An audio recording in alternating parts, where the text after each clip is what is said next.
और दिलीप की शादी के कुछ हफ्तों बाद ही सास की मृत्यु हो जाती है, जिस वजह से ससुराल में आई नई बहू एकदम अपने ऊपर इतनी जिम्मेदारी देखकर घबरा जाती है। मुझे घर गृहस्थी के बारे में कुछ नहीं पता, सब कुछ कैसे संभालूंगी? मैं तो किसी रिश्तेदार को ठीक से जानती तक नहीं। अगर कहीं कोई गलती हो गई तो लोग क्या कहेंगे? नंदिनी, तुम बेमतलब इतना टेंशन ले रही हो। घर में हम दोनों के अलावा कोई है नहीं।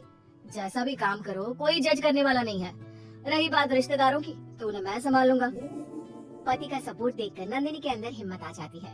अब दोनों मिलकर एक दूसरे को संभालते हुए आगे बढ़ने लगते हैं। इसी तरह 1 साल बीत जाता है और श्राद्ध के दिन शुरू होते हैं। नंदिनी के पास सास की बहन का फोन आता है। बहू, पता है ना, श्राद्ध शुरू हो गए। जी मौसी जी, मुझे पता है। तो फिर सास का पहला श्राद्ध कब करोगे? पंडित जी से बात की? कोई तैयारी की? मौसी जी, मैं कल ना पंडित जी के पास चली जाऊंगी।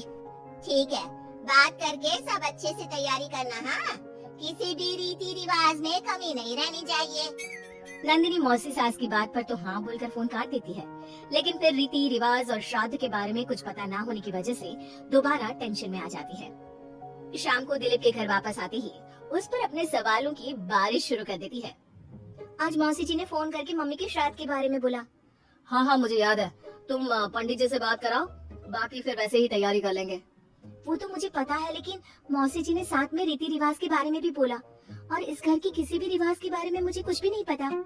देखो, इतना सोचने की जगह जैसा पंडित जी बोले वैसा कर लो, सब सही होगा।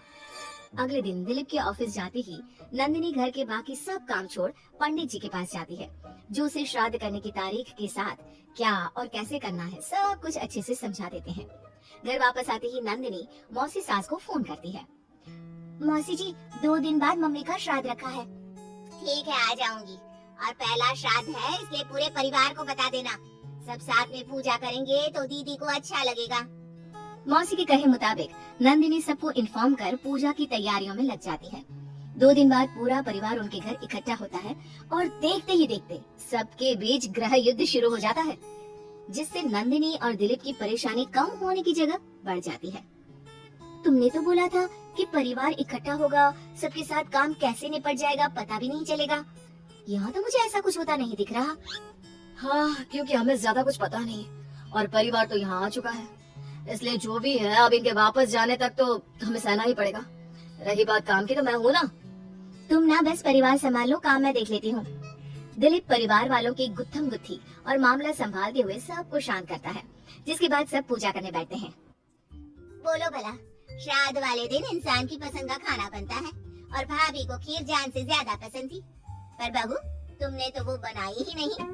वो एक्चुअली मुझे खीर बनानी नहीं आती, कुछ खराब हो जाता तो बहुत नुकसान होता, इसलिए नहीं बनाई, लेकिन बाजार से मंगवाई है, कुछ देर में आ जाएगी। ऐसी तो आजकल की लड़कियां हैं जिन्हें सास की खुशी से ज्यादा नुकसान की चिंता है, जो खीर तक बाजार से मंगवाती है।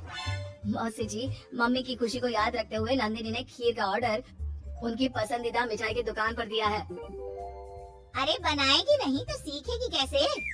माफ करना मौसी जी, लेकिन आज पूरे परिवार का खाना बना है और ऐसे में प्रैक्टिस के चलते मैं इतने सारे लोगों के लिए खीर बनाती और अगर जरा भी गड़बड़ हो जाती तो बहुत खाने का नुकसान होता ना, जो अच्छा नहीं होता।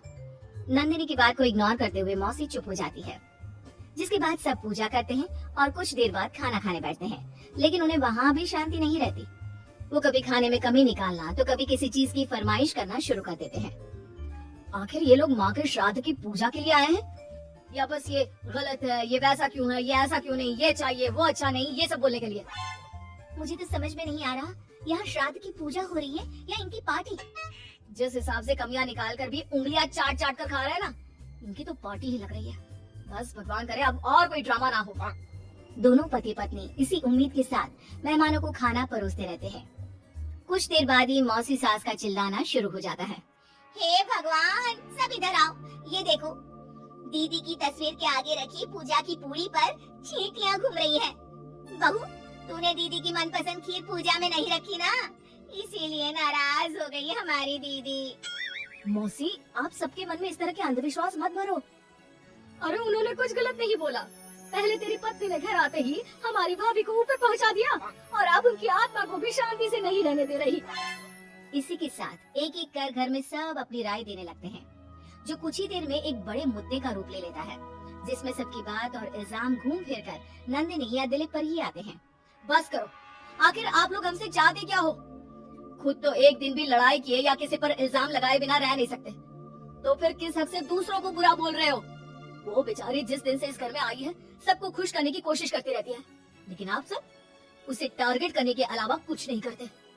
मौसी जी, आप इतने विश्वास के साथ कैसे कह सकती हैं कि मम्मी नंदिनी से ही गुस्सा है, क्योंकि अभी आप लोगों की हरकतें भी कोई प्यार करने के लायक नहीं है। दिलीप को पहली बार इतने गुस्से में और चिल्लाते देख मौसी के साथ पूरा परिवार चुप हो जाता है। आप लोगों को मुझे जो बोलना है बोलिए, फर्क नहीं पड़ता, लेकिन प्लीज मम्मी के लिए मेरे या दिलीप के प्यार पर उंगली मत उठाइए। माफ करना पर यकीन नहीं होता, एक ही परिवार में लोगों के बीच इतनी कड़वाहट कैसे हो सकती है? सब एक दूसरे को नीचा दिखाने का मौका ढूंढते रहते हैं, सबको दूसरों में कमियां निकालनी है। क्यों? रही बात चींटियों की, तो बस वो तो पूरी पर रखी चीनी ले जा रही है, आखिर उन्हें भी तो अपने खाने का इंतजाम करना है। नंदिनी और दिलीप की बातें सुन परिवार में सन्नाटा छा जाता है। सबको अपनी गलती का एहसास होता है, लेकिन गलती ना मानने का गुरूर उन्हें आगे कुछ भी बोलने से रोकता है, जिसके चलते धीरे धीरे सब चुपचाप उठकर अपने घर जाने लगते हैं। अरे सारे कहाँ उठकर चल दिए? बेशर्मो, अभी तुम्हारे अंदर इतनी शर्म नहीं आई कि एक सॉरी बोल दो? हमने बहू को न जाने कितना परेशान किया, फिर भी उसने पलट कर किसी को कुछ नहीं बोला। नंदिनी, हमें माफ करना, इस साल तो हमारी वजह से सब खराब हो गया, पर वादा करती हूँ अगले साल सब इस परिवार का नया रूप देखेंगे। फिर मैं भी वादा करती हूँ कि अगले साल सबको अपने हाथ की बनाई बढ़िया खीर खिलाऊंगी।